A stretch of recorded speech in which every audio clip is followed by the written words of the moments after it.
All right, so I'm going to continue.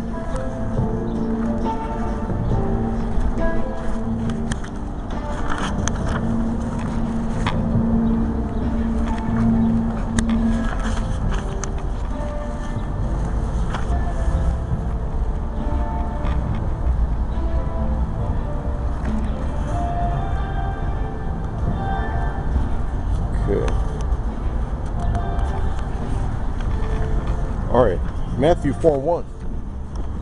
Then was Yahushua led up of the Spirit into the wilderness to be tempted of the devil. Or this was when like a brief overview, like he was fasting for 40 days and 40 nights.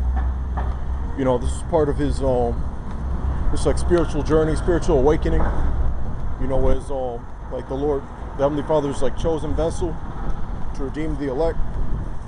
All right, so and he was to be like tempted of the devil. Or and all of us are tempted of the devil, especially like there's a number of things like maybe like within, because when you come to the truth, or you're at what they call like a crossroads, you either go one way or the other. Or you might have like maybe you're walking down the street and you see some of the Akim on the highways and byways. All right, but or maybe you're in the middle of like signing a contract, getting a scholarship, or getting a sweet job. Where there's nothing wrong with having like a sweet job, but maybe the sweet job like requires you to I don't know, like maybe travel or not travel a lot, and it doesn't. Long story, it doesn't allow you.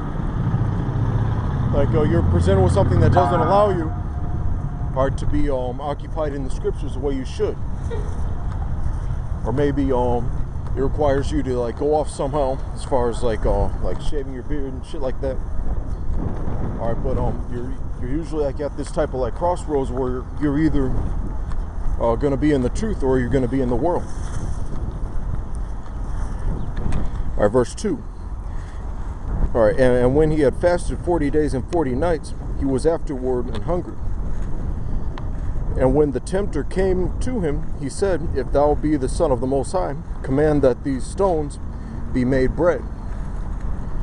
But he answered and said, It is written, Man shall not live by bread alone, but by every word that proceedeth out of the mouth of the Most High. All right, so this truth is even more precious than like your essentials according to the flesh. Your essentials according to the Spirit are greater than your essentials and requirements according to the flesh. All right, so by being spiritual, like you put those things before you, and that includes trying to make it in the world, trying to make it in this society, like that, as opposed to like living in the truth and walking in the ways of Yahweh Shem Yahushai, walking in the ways of Yahweh Satan, Yahweh Shem Yahushai. Requires you to just like be spiritual instead of carnal. And that's what Yahushua was telling Satan. Then the devil taketh him up into the holy city, and setteth him on a pinnacle of the temple, and saith unto him, If thou be the Son of the Most High, cast thyself down. See, I'm getting close to camps, but I'm going to skip to verse 8.